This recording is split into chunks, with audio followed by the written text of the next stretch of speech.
How about if we get started here and we'll open with a quick word of prayer, shall we? Heavenly Father, we give you thanks tonight that once again we get to study your word, and we give you thanks for Jeremiah chapter 12 now.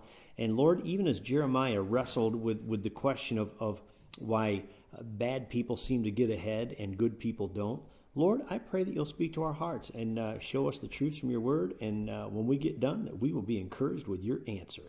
We ask this in Jesus' name. Amen. Okay, so the first paragraph that I identified was verses 1 through 4 of chapter 12. I called it, Why Do the Wicked Prosper? So Jeremiah wrestles with a question that many have asked, why do the wicked prosper? Jeremiah starts by affirming his complete faith in God's justice, but then asks about what he sees that does not seem right. So just listen to what Jeremiah affirms, but then the question he wants to know of God. Jeremiah said, You are always righteous, Lord, when I bring a case before you. Yet I would speak with you about your justice. Why does the way of the wicked prosper? Why do all the faithless live at ease? You have planted them, and they have taken root. They grow and bear fruit. You are always on their lips, but far from their hearts. Yet you know me, Lord. You see me and test my thoughts about you. Drag them off like a sheep to be butchered. Set them apart for the day of slaughter. How long will the land lie parched and the grass in every field be withered? Because those who live in it are wicked, the animals and the birds have perished. Moreover, the people are saying, He will not see what happens to us. All right, so our first set of questions to get us started. Have you ever gone before a judge that you did not have faith in to make a good judgment? And if you ever have, why would that be? Have you ever had to go before a judge and you didn't have faith in them that they're going to make a good judgment? I have a ticket for having an accident that was in court. Okay. I didn't know that there was a other lady. How they were going to be. They got thrown out because the trooper didn't come and no supporting deposition. yeah, I didn't have a deposition. Okay. So when things hang in the balance, you had your doubt, Yeah. but the judge threw things out because of the lack of proof against you. Okay, that's good. All right. Anybody else have an experience where you kind of had your doubts or wondered how it was going to go? Most of us have been able to dodge legal problems then, apparently. Well? I just heard that some judges are favorable to men or women. Oh, yeah. Yep. Yeah. Oh, my gosh, yes. Yeah. To men or women? And or They have their preferences, but it's been my experience, a lot of family court judges favor women, not men. I have a good friend who's he's been a police officer for years, law-abiding, clean-cut, hard-working, and the judge keeps siding with his ex, who is a drug addict, has been found passed out with a needle in her hand in a car, and guess who still keeps getting custody of their son, and he has to do all this stuff, and everything goes her way. It's like, come on. So, yeah, you do have some judges that they leave you scratching your head. And I'll say from my personal experience, I did not have faith in a judge that he was going to give a good, fair verdict when, during the course of the proceedings, he fell asleep at the bench. And then when some testimony was introduced that was third-party testimony, like hearsay, like I heard so-and-so say, whatever, my attorney said, objection, Your Honor, that's not evidence. And he said, overruled. And my lawyer stood up and said, Your Honor, are you reconstituting what counts as evidence in a court of law? And he said, yes, I am. Now sit down or I'm going to throw you out of here. And I thought, oh, boy, this is not going to go good for us. And it didn't. Yeah. I mean, and that's from a judge that was falling asleep half the time while people were testifying. So anyway, yeah. Yeehaw. But anyway, okay. So I just wanted to shoot that out there to say, many times we can have experiences where you think you're going before a judge and they're going to operate by the letter of the law, and not always, okay? So we can have our doubts sometimes. But now in contrast, What kind of faith does Jeremiah have in God as a judge? What does he say? Because he believes God to judge him fairly. Yeah. He knows it. Yeah. He says, you are always righteous, Lord, when I bring a case before you. So he says, whatever judgment you're going to give God, I know it's going to be righteous. It's going to be the right thing. Okay? But then it's interesting, just as soon as Jeremiah affirms that, what does Jeremiah see that confuses Jeremiah's confidence in God's justice? This is confusing him. What's that? The wicked. Okay, the wicked. Right, because I'm kind of the sinner. Yeah, he sees wicked people getting ahead, and it's like they never get caught up with, they never get punished. And Jeremiah's like, God, I know you're a righteous judge, and my faith's in you in that, but I got to ask about this. Why does it seem like the wicked are prospering? And Jeremiah even points out, God, you're the one that plants everybody. So if they're prospering, it's because you plant them, you root them, you're blessing their efforts with success. In other words, without the Lord's blessing and his grace, nobody gets ahead in this world. Okay, they don't. So Jeremiah's questioning that. Now, what judgment and punishment does Jeremiah think would be more appropriate? Verse 3. It's in verse 3. What did Jeremiah think ought to be done with them?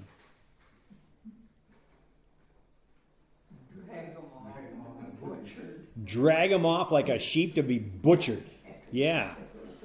So listen, we don't know all of the details of the wickedness that Jeremiah is observing, but all I'm going to say is he's not talking about rude behavior here. He's saying, God, they deserve the death penalty. Drag them off like a sheep to be butchered.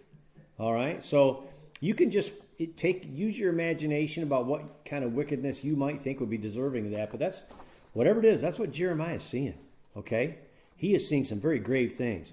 And then, how far-reaching are the effects of these people's sins and crimes? How far-reaching? What's it affecting? It's affecting Jeremiah, but what else? Verse 4. The land lies parched, the grass in every field withered. Also, because of the wicked, even the animals and birds have perished. They're turning the whole land into a wasteland. Okay? So the effects of their wickedness is far-reaching. It's impacting the entire land. And just lastly, to close out this paragraph, can you think of an example where the wicked seem to prosper today? Can you think of an example where the wicked seem to prosper today? Okay, in our politics, we see the dirtier and the more people lie. Look who's in power now. Okay. Well, even the dentist lie. What's that? Even the dentist lie. Okay. Carol has had some very poor care from a dentist, and yet he sure made his money, didn't he? He sure did. Yeah. And now they're going to try to take that done, but that's not going to. They had to pay them out before you walk out the door. They got some money. What's that again now? They had to pay them before you walk out the door. Oh yes, you got it. Yeah. Oh yeah. So they got their money right up front. I don't care. Yeah. You might better pay your bill and do it for your own ones. Yeah. Okay, any other thoughts? How the wicked prosper? Even the families. Okay. It's within the families too, Sure. but they cheat one another. Oh, yeah. Yeah. Yeah. Yeah. I've seen that happen in our family. We've been cheated. And yet, nothing's happened yet, but whatever. Places where I see the wicked prospering. I've known some people who seem to flaunt their money, repeatedly take out bankruptcy, go right back into business with all debts forgiven through bankruptcy, and make another million, and very interesting how business is conducted. But I watched this person do it for years and years. Yeah. Yeah, Donnie's pretty famous for that. Yeah. Trump. Okay, Donald Trump's taken advantage of that, hasn't he? Yeah, he's taken out bankruptcy, and has he taken out bankruptcy? I know he's done the tax things, but I He don't. claimed the casino in Atlantic City. Okay, when it went belly up. Okay. We've been down there, yeah. All right. You ever known of a crooked contractor that just keeps going? Because he just never paid up. All right. Cheating people and just going on from one job to the next, and they keep getting work and getting ahead. Okay, yeah. I used to work for one. In fact, when I discovered what this guy was doing, I couldn't quit him fast enough. We did a porch job for an older lady in Hornell once, and he went up and told her that her roof was bad and needed to be re-roofed, and so he charged her this exorbitant price for the porch roof. But when I was up there, because I had been working on the ground, when I went up, he said, "Be careful where you step." He said, "All we did was roll roofing right over that hole there, and if you step there, you'll go right through it." He said, "By the time they figure it out, we'll be long gone." And this guy was a crook. We All had right. an instance where your cousin, niece, Who's she? Sheila, Mm-hmm. they put a new roof on her Mm-hmm. home, and they put a bunch of crap in there that wasn't necessary, artificial chimneys and everything. Really? Wow. Covered Yeah. holes. Yeah. So there again, see. Okay, so we've all seen it where the wicked seem to prosper and get ahead. All right. So that's what Jeremiah is wrestling with. So just hold that in mind. This is the question. By the time we get done with this chapter, God's going to answer it. But he'll also answer it in a very surprising way. Okay, second paragraph now that I broke out of this chapter was verses 5 through 9. I called it, "You Haven't Seen Anything Yet." God now answers, beginning by questioning the timing and the circumstances of Jeremiah's complaint, because things haven't even gotten really bad yet in Jerusalem. God responds, "If you have raced with men on foot and they have worn you out, how can you compete with horses? If you stumble or feel secure only in safe country, how will you manage in the thickets by the Jordan?" Now think, why do people hide in thickets? Because they're being searched for.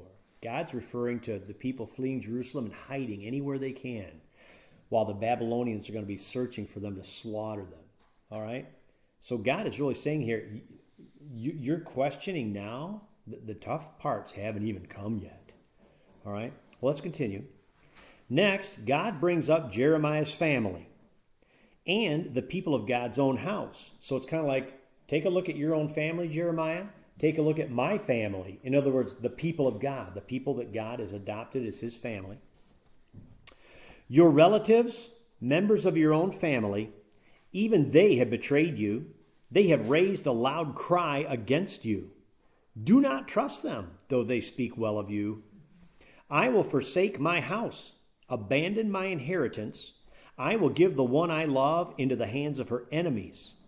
My inheritance, in other words, his people, my inheritance has become to me like a lion in the forest. She roars at me. Therefore, I hate her. Has not my inheritance become to me like a speckled bird of prey, that other birds of prey surround and attack? Go and gather all the wild beasts. Bring them to devour. All right, our second set of questions here to deal with this paragraph. Number 2 on the back. Think of some current difficulties you face now. How could they be worse? Think of some current difficulties you face now. How could they be worse? So I'll throw one out right now. First thing this morning, I got up and I had a message at 8 o'clock, and it lit me up. We had a problem with a guest party reservation with our business. And I spent the next 2 hours responding to that, and not only with the guests, but also working with the travel company and whatnot, blah, blah, blah. So, I was pretty worked up. But Dave, you might not have any reservations from that travel company, and then what would your business look like? So there's my quick example. How about you? What's a problem that we face, and how could it be worse? Going with the idea that we haven't seen anything yet. What's that, Carol? Doug was very quick. Okay. In other words, then Doug got maybe short-tempered about something when you say quick? And I said to him, just you never mind. Okay. All right. So, And I rang the telephone and I did too. And I said, okay. So here's a quick example then. If Doug was quick or short-tempered this morning, How could it be worse? He could still be that way this evening. It might have lasted all day long, right? Well, no, I'm just saying, how could it be worse? Yeah. How about another trouble or problem that you and I face? I know on the internet, I run into a pretty shady deal, and unfortunately I told him about it. Yeah? And because of the truth, and it was the truth, and I did everything I was supposed to do, eBay took his side. Really? He won the case. Wow. Okay. And I mean, I had, everything was right there in writing. So Okay. now, I'm thinking of Carol, I don't really need all this, maybe I'll just get off of eBay, Yeah? because I even left a bad report about him. And he can turn around soon. Yeah. Okay, so you got swindled out of X amount of dollars. How could that be worse? Because I could get swindled out of everything I own. Exactly. In other words, when we get swindled, we could have been swindled out of everything we own, even as mad as we are about X amount. Yeah. Okay. Anybody else come up with another example real quick? Like, how about this? Does anybody struggle with repairs you got to make on your house, upkeep, maintenance? Okay. It could be tough sometimes, but how could it be worse? Might not have a roof over our heads. Yeah. Yeah. So keep in mind now, Jeremiah is questioning God's judgment, but Jeremiah hasn't experienced that much that's really bad. He's looking at the wicked and seeing how they're prospering, and God's calling Jeremiah on this. He's saying, Jeremiah, you haven't seen anything yet. Okay? Well, let's continue. In verse 5, how does God say to Jeremiah things could be worse? First, he talks about racing against people on foot. How could it be worse? Try to race against the horse. Try racing against horses. Yeah. And by the way, what is coming down from the north even now? What are they hearing that's making the ground thunder and shake? The sound of the enemy's horses coming. And he said, Jeremiah, if you race against men and they wear you out, how will you compete against horses? Horses are coming. Okay? Chariots, cavalry. Next one. He said, if you stumble in safe country, how will you manage in the thickets by the Jordan? What's he saying there? If you're living a life of what you might call times of normalcy, if Jeremiah's life was still in relative normalcy, how's he going to function when they're in hiding from the enemies trying to slaughter them, and they've fled the safety of the city and they're hiding out in the shrubs and the thickets, brush? I don't provide much more protection. No. It's just that the city's become such a place of slaughter, they're going to run. So that's what God is asking Jeremiah. He's saying, Jeremiah, you haven't seen anything yet. How are you going to function? How are you going to trust me? Okay? Now, next question. In what kinds of, quote, country or situations does God want us to be able to feel secure and trust Him? In what kinds of country or what kinds of situations does God want us to be able to trust Him? All of it. All of it. When you and I have enough time to sit around and think, hey, how come they're getting ahead? They're wicked versus me. I'm trying to follow God and I honor God, If we feel safe and secure then, relatively speaking, God also wants us to feel safe and secure and trust in Him when we have to run for our lives. All right? That God still wants us to trust. So you see how He's calling Jeremiah on this? He's calling him on it. Now, how much trouble or injustice does it take to get you and I to question God? Boys, sometimes not very much, doesn't it? Yeah. How many times in our lives have we gone, why, God, why? Well, relatively speaking, those may have been due to some big problems or some relatively little ones looking back on it that seem big in the moment. But lots of times, it doesn't take us too long to be in Jeremiah's shoes where we're questioning God. Even as Jeremiah said, God, I know you're always fair and just and righteous in your judgments, but why? Because Jeremiah even says, Lord, you know what's in my heart. But You know? regardless of what, we still turn back to him. Sure. Yeah. Oh, yeah. Yeah. What if you and I hadn't turned back, we wouldn't be sitting here tonight. Yeah. Yeah. We always come back. And by the way, Jeremiah wasn't turning away from God, but he was questioning him. Okay. All right. Well, now we're going to shift gears to the second part of this, where God brings up family. When our own family members betray us and speak against us, what do we feel like doing? I guess arguing. Okay. We might want to argue. We should, no. Or what would be the opposite of arguing with them?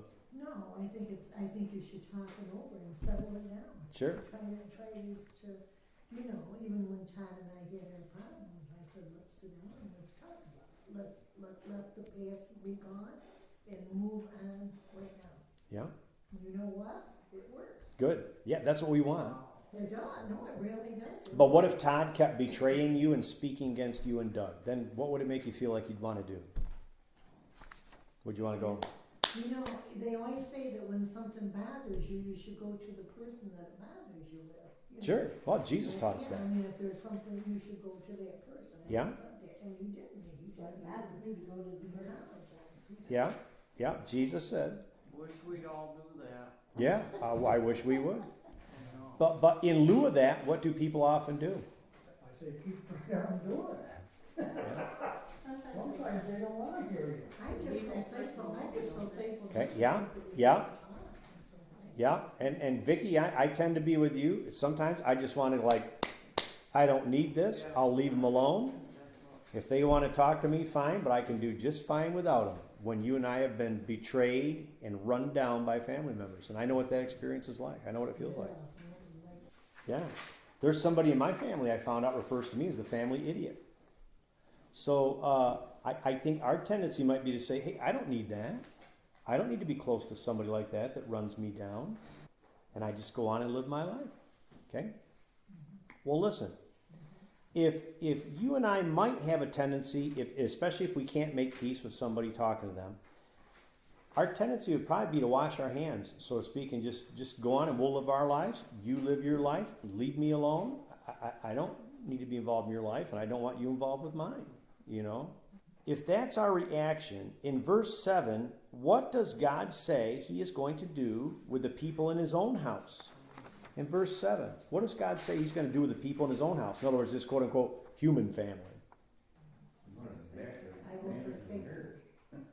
Yeah, verse 7, at least my version, I will forsake my house, abandon my inheritance. I will give the one I love into the hands of her enemies. What's it sound like God's doing there? He's washing his hands. Yeah, walking away. Because what God says Jeremiah's own family is doing to him, God says, my people have done to me. Yeah. They have betrayed me, spoken against me, and so God's just going to walk away. And the enemies are coming. Actually, that's not wrong if we feel that way. That's not really. I think if it's, as long as it's not with malice and you're not hating them, Yeah. Oh, I don't. I don't think we need to pursue. And lots of times you and I can communicate a hurt.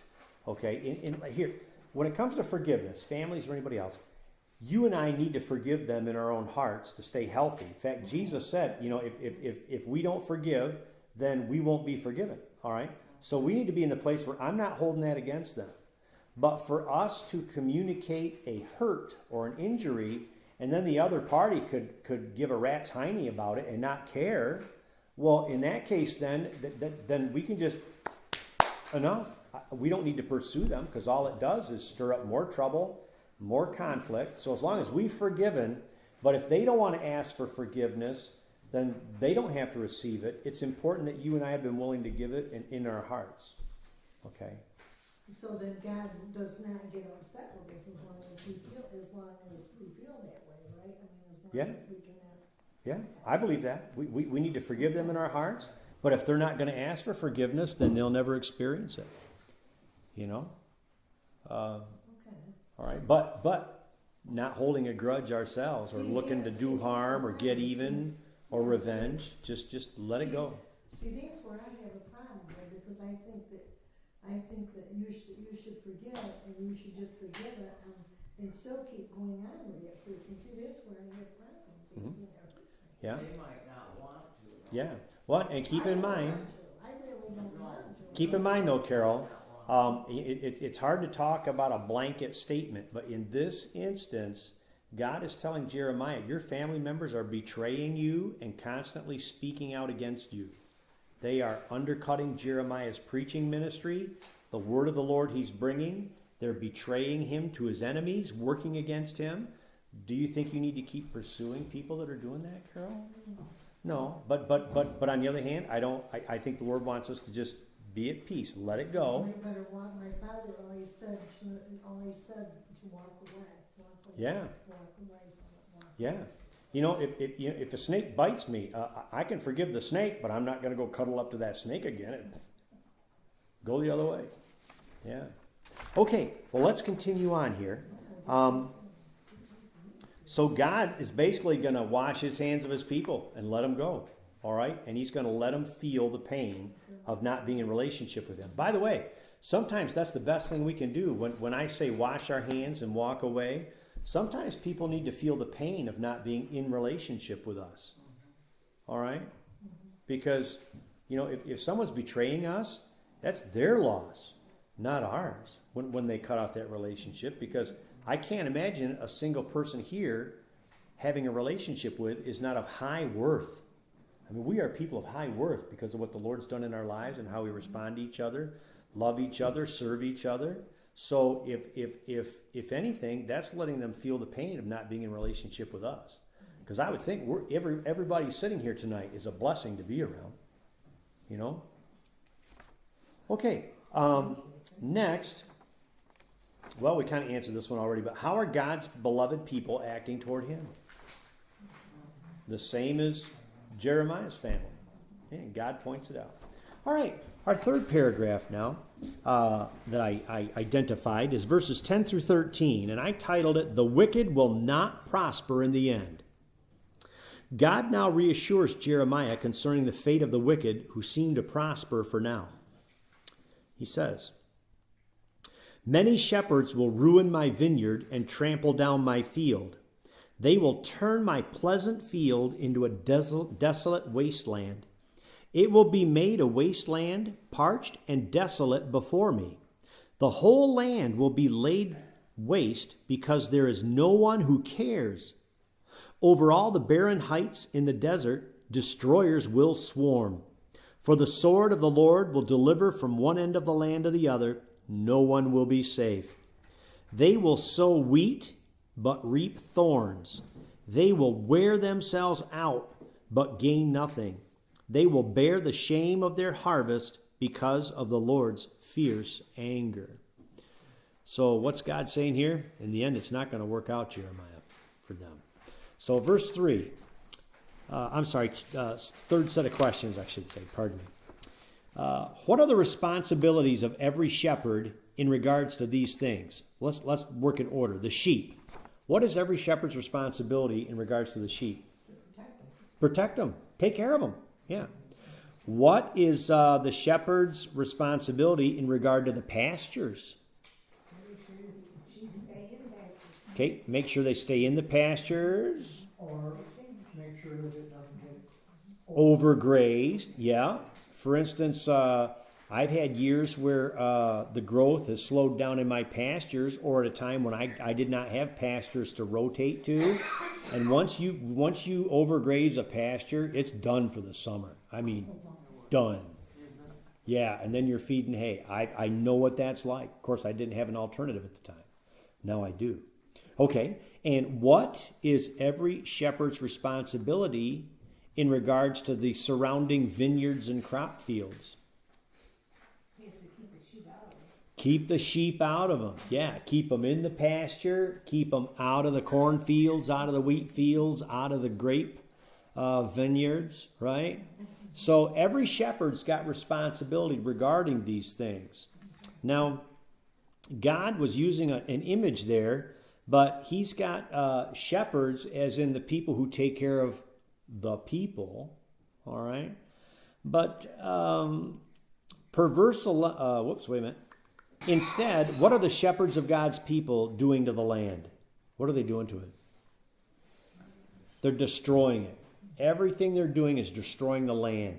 And by the way, when we speak of land here, yeah, they're talking about the dirt, the pastures, the vineyards, the crop fields, but they're also talking about the land in total, the population of people that lives on it.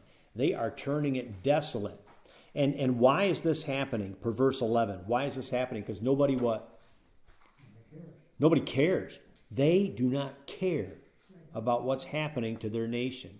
Does anybody here care about what's happening to America tonight? We're deeply concerned. But God said here, nobody even cares. That's why it's happening. What might be some possible examples of destroyers that God was sending to them? What kinds of things destroy and finish off a land? We know the Babylonian army's coming. What might be some other destroyers? Famine. Gout. And by the way, what causes famine? It's usually a lack of water. First, the crops dry up and you can't get your fresh produce, and then you start eating into the stores that you've stored. The animals can't eat anymore, so once the crops dry up, once again, you can't feed your livestock. See, everything starts to die and deteriorate with drought. And then also with famines, one of the things that happens in times of food shortages is what happens to people's civility. Out the window. People will go for themselves. They'll fight amongst themselves for dwindling resources. They'll rob and steal from each other. You saw it in stores when the coronavirus shut down, disrupted supply chains, and there were shootings over toilet paper. I spoke with one woman who was leaving the Walmart in Warsaw, and she happened to have gotten the last big bundle of toilet paper, like a 24-pack, and there was somebody following her out of the store and focused right on her and following her to her car, thinking they were going to demand some of that from her. I mean, wow, Yeah, so those are destroyers. Also, what about the insects that finish off crops? The locusts, they're destroyers, all right? So God isn't real specific when he talks here, but he says God is sending destroyers among them. Everything is going to be destroyed. If these people started making the land desolate, God's going to finish it off. By the way, there's one other thing that brings famine. It's not just drought, but warfare brings famine because people can't work their fields in safety, and the crops don't have time to grow because they get ran over, ransacked, taken even before they ripen. So that's another thing. So everything is shaping up for the perfect storm for these people in Jerusalem and the surrounding nation of Judah to just be wiped out. It's coming. Now, what parallel can we draw between the people's actions and the action God was taking? If the people were making the land desolate, what was God going to do? Make the people desolate. He was going to finish what they started. So do you see the consistency there? All right. When you and I, Jesus said, cast your bread upon the waters, and after many days it comes back to you. He was saying, if you will do good things, what's going to come back to you? Good things. But God has this economy where if you are wicked and evil and you make his land desolate, what's he going to bring back your way? Desolation. Okay? God's a pretty reasonable God in that sense. Oh, this is what you want to sow? I'll make sure you reap it. I'll make sure you reap more of it than you sowed, and you will reap it later. All right? That's the law of sowing and reaping. All right. Now, how does verse 13 address Jeremiah's earlier concern that God was continuing to allow the wicked to prosper? What does verse 13 say? They will sow wheat, but reap what? Thorns. They will wear themselves out, but gain what? Nothing. They will bear the shame of their harvest because of the Lord's fierce anger. Does it sound like these people are prospering? No. Not in the end, they're not going to. So, what's that? If they did, they won't. Yeah, if they're getting ahead now, they won't. It's all going to be gone. So God just answered Jeremiah's concern, didn't he? But he's looking down the road. But he says, don't you worry, Jeremiah. Well, now the last paragraph that I broke out, this kind of raises an interesting issue, but it also shows how forgiving and gracious God wants to be. So the last paragraph that I saw was verses 14 through 17, the wicked nations that uproot the wicked nation. Now that's what's going to happen here. God's punishing his people because they're so wicked, but what kind of people are these Babylonians that are coming? They are wicked times 10. All right? So, after responding to Jeremiah's question about allowing the wicked to prosper, God circumvents the next logical concern. What about the wickedness of the nations that God is going to use to judge the wickedness of his chosen nation? So, starting with verse 14. This is what the Lord says. As for all my wicked neighbors who seize the inheritance I gave my people Israel, I will uproot them from their lands, and I will uproot the people of Judah from among them. Hey, and by the way, so just historically, let me point this out. So Babylon came, and first of all, you got to remember, Syria has already wiped out the upper 10 tribes of the northern kingdom. Babylon is now coming down to wipe out Jerusalem and Judea and that surrounding countryside, the last part of the nation standing. They're going to take them back to Babylon, where they're going to serve under King Nebuchadnezzar, the few that he doesn't wipe out. Amongst the survivors are, we know them, Shadrach, Meshach, Abednego, and Daniel, right? All right, God says, I will, as far as those who uproot my nation, I'm going to uproot them. Nebuchadnezzar finished out his reign. He died, and his son took over. And early on in his son's reign, the Medes and the Persians came and wiped out them and took over their country. And then, let me think now. The Median king was Darius. The Persian king, I got to think about who was in the book of Ezra. Well, anyhow, the Persian king that succeeded the Median king, he's the one that not only sent the people back to Jerusalem to rebuild the city walls, he paid for it. So here's God keeping his promise with historical hindsight. He uproots the uprooters, and his own nation that he used them to uproot, he will replant. And he did it. All right? But by the way, they got uprooted again. Right?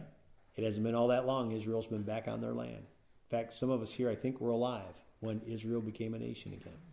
Okay?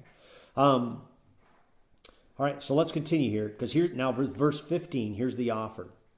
But after I uproot them, I will again have compassion and will bring each of them back to their own inheritance and their own country.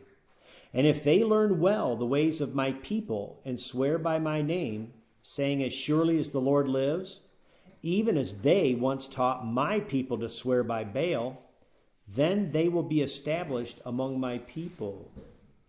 So what's God saying here? If these wicked nations will turn to me, I will reestablish them along with my people. And of course, after Jesus rose from the dead, he sent the disciples out to preach first to the Jews and then to the Gentiles. And we're here. We've been rooted in. See, God keeps his promises. But then the last verse, here's the threat though. God says, but if any nation does not listen, I will completely uproot and destroy it, declares the Lord. And that does not bode well for the nation we live in today. Okay? But that's what he does with the nations throughout history. All right, let's take a look at our last set of questions here, number 4.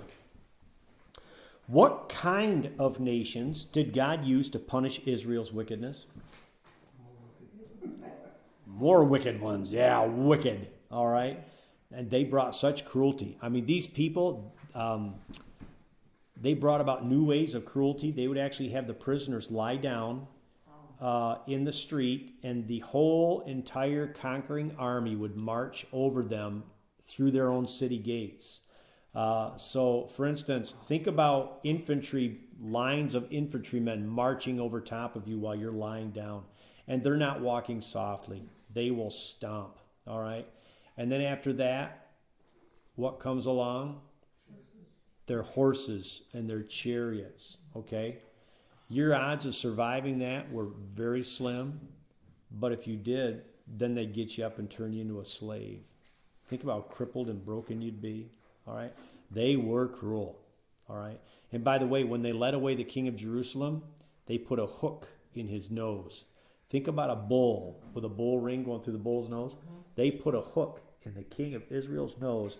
And don't think they said, now come on now, or I'm going to have to pull on this. They rejoiced in yanking on it and making him run as fast as he could towards them.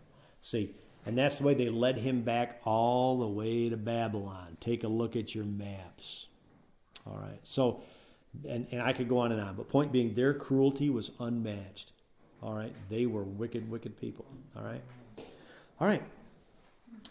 How does that raise yet another question about the justice of God? Jeremiah started out saying, Lord, how can you let the wicked prosper? Well, then after Jeremiah sees a nation more wicked than his own wiping out his nation, what's the next question Jeremiah would ask? How can you let them prosper? Yeah, how can you let them prosper, God? They just conquered all of Israel, right? It only makes sense. Wouldn't we ask that question? You know, if you're having if sometimes when we have a tough day and we go, well, why, God, why? Think about if the communist Chinese army comes in here and wipes out our land and starts slaughtering people right and left. Do you think then we'd be going, why, God, why? I think so. Yeah, all right. And if you don't think that's not shaping up. But anyway, what does God promise to do about their wickedness? What's God going to do about the wickedness of these people? Yep, he'll uproot them too. And by the way, don't you think the Babylonians paid severely when the Medes and the Persians came in there? All right? Yeah. Now, what commitment does God make that will show his compassion, though? What commitment does he make? He said, if any of these wicked nations do what? If they'll turn to me, what will God do? Restore them. Restore them. Yep, right along with my people. All right? So that's a heck of an offer by God, isn't it? That's a heck of an offer. What happened on May 14th, 1948? Does anybody know? Yep. Israel became a nation again. They had not existed for thousands of years. They became a nation again. They got wiped out under Rome. When I researched it, said May 14, 1948. Yeah, May 14, 1948. So yeah, I was going to say, how many of us were alive in 1948? Okay, 4, 5, 6. Okay, 6 of us were born at the time God kept that promise yet again. Okay? Okay, so Doug was 2, but he was alive when God kept his promise. See? All right. Now, what fate remains for any nation that refuses to listen to God? What is the fate of any nation that refuses to listen? Yep. Pulled out. In fact, you know, when God says uprooted, I get the idea of what's it like in our summer gardens when we're weeding. We're ripping weeds out by the roots and shaking the dirt from them and into the wheelbarrow to be dumped in the pile they go. Yep. That's the image I get. So God's going to uproot any nation that refuses to listen to God. So our last question now is this. Living as Jeremiah-type people. Would you say we're Jeremiah-type people? I mean, we seek to listen to the Lord. We seek to do his word. We trust on his promises. In a wicked Jerusalem-type culture, do you think we live in a wicked-type culture? Okay. All right. So the question is this. Where does this leave us today?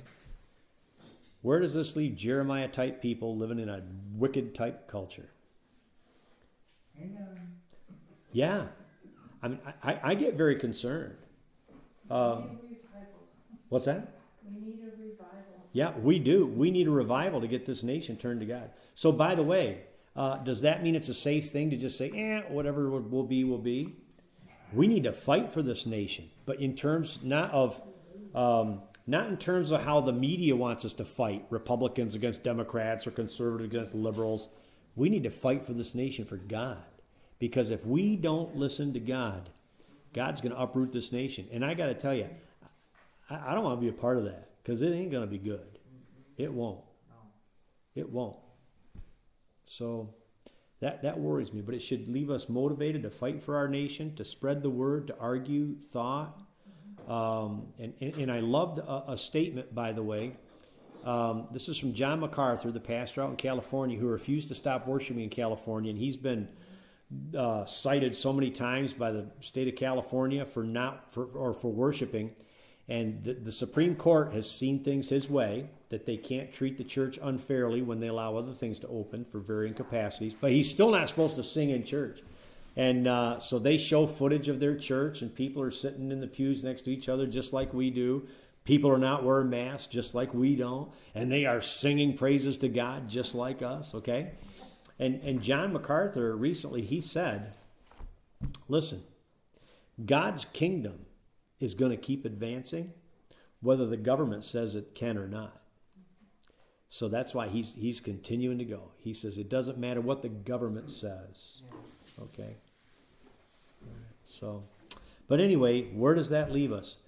In a very precarious place. It concerns me greatly because, like I said, I don't want to go through this. I think about my kids. I think about the grandkids. And, man, we want to get this nation listening to God again, as many people as we can, and hopefully it'll turn the tide, or God will uproot it. Because God had a remnant in that nation. He did. He had Jeremiah, for one, and yet Jeremiah had to go through that uprooting, and it was terrible. In fact, God showed him what he was going to live through and what he was going to see, and we read in earlier chapters, it made him sick, just sick. So, yeah. All right. So keep preaching. Keep being Jeremiah-like people. And that doesn't just mean believing on the Lord and trusting. It means warning, telling people what's coming, All right. Well, that's all I've got for tonight. Does anybody have anything you want to add? Yeah, I'm getting slightly understanding. Jeremiah is a great book for the days we live in. Well, listen, speaking of the days we live in, I read an article that I just want to pray for persecuted people in China. And the reason I want to do that, why it's been kind of a burden. In fact, Jim, when I told you I had a restless night, and you were on my mind a lot, and I prayed for you through the night.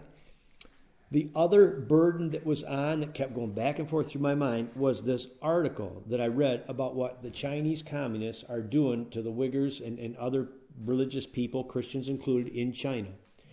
And they put them in these re-education camps. And this article I read was what they were doing to the women prisoners. And they were the people who had gotten out and testified to what they did in there and what they saw. They would make all the other prisoners watch the torture of individuals that they singled out, and they would take electric cattle prods and put them up inside people's body parts and electrocute them. And there was one picture of a woman who she had her shirt partially off, so one of her breasts was exposed, where they had electric shocked her breasts, and it was ruptured. I mean, the skin was gone on half of her breast, and just flesh burned, it ruptured. And then of course you can imagine the sexual abuse they're doing to what you would consider to be outright sexuality. But anyhow, they just said that what they would do is they would do these things right in front of everybody. And if anybody looked away, you're next. And if anybody got an expression of anger on their faces over what was doing, they had people watching, they were next. So they wanted everybody to watch and just hope they weren't next. That's what they forced these people to do to break them. So what I want to say is, when I think about the things that trouble us in our country, I can hear God saying, you haven't seen anything, but I'm going to add the word yet. Because if you don't think our nation's going to be uprooted, it will be eventually. Because there's a reason why America doesn't show up at the Battle of Armageddon. On Israel's side, we've been uprooted. Let's see. So anyway, just pray for the persecuted in China. And for instance, everybody was up in arms over what happened in Nazi Germany, but how long did it take the world to get into motion, right? Well, this is even more, I think, on a grander scale, okay? So, same things happening again. Genocide. They're harvesting organs from people, like forcing them to submit to organ harvesting and stuff. Yeah, so if they, get your blood type, hey, your kidney works for so-and-so, they'll take it. Or whatever. So if it's not working, we pretty much have to stand by and allow it to happen. Yeah, and what do we do? And I'll tell you what, the reason I think the nations of the world are pretty much looking the other way is because everybody got in bed with China, reliant on them for cheap manufactured goods. So there we go again. We say we get mad about what politicians will do for money. Look what the world governments will do because there's money involved. Yeah. Something else on that too, Carol and I were talking. If we go into debt so bad that we can't ever pay it back, who do we go in debt with? Do you know who America's number one debtor is, or that we owe the most debt to? It's China. It's China. They put out these bonds, and other nations buy them up. China keeps snatching them up and buying them. They could break this country right now by calling in all the debt and saying, by the way, it's supposed to be backed in gold. We want it in gold, not dollars. See. So if that's the case, does that give them the right to just step in and take over? They could, except America would probably say, screw you, we're not giving up our country. But then all kinds of war would break out. They'd starve us out, first of all, with goods, supply chain disruptions, see how long America can do without you. As a matter of fact, right now, we're in a Cold War with China. China's actually trying to decouple their trade with us, and we are trying to decouple our relationship with them. Donald Trump started it. Joe Biden is already softening on that. But China is actually trying to develop their trade with other nations to rely less on the United States for their economy. And the United States is trying to resource things we rely on China for from other nations. I mean, it's actively going on. I've been reading articles about this. So we're already in a Cold War with China. And China intends to take over Taiwan, all right, and Hong Kong. Yep. So point being, we have agreements to protect those nations if they get invaded by China. What are we going to do if China says, we're coming, you get in the way, we're calling in all our debts? What do you want to do here? We'll stand down, and those people will stand alone, and they'll be taken over. Yeah, so anyway, let's just pray about our world too. But I'm going to say this. We're headed towards one world government. No, I mean, we all see how things are shaping up. So what I'm going to say is, when Jesus said, when you see these things happening, what are we to do? Look up, for our salvation draws nigh. Yeah. So we want to resist, but at the same time, the deeper and darker it grows, the closer we're getting to that bright and glorious morning. Yeah. Remember, we're Jeremiah people living in wicked culture times. Yeah. All right. Well, so since I started with that kind of grave concern, I want to praise the Lord for all the beautiful sunshine today. Wasn't it just a joy to be outside? For everybody who participated tonight in our Bible study, we're so glad you did, and we'll look forward to seeing you next week. Bye.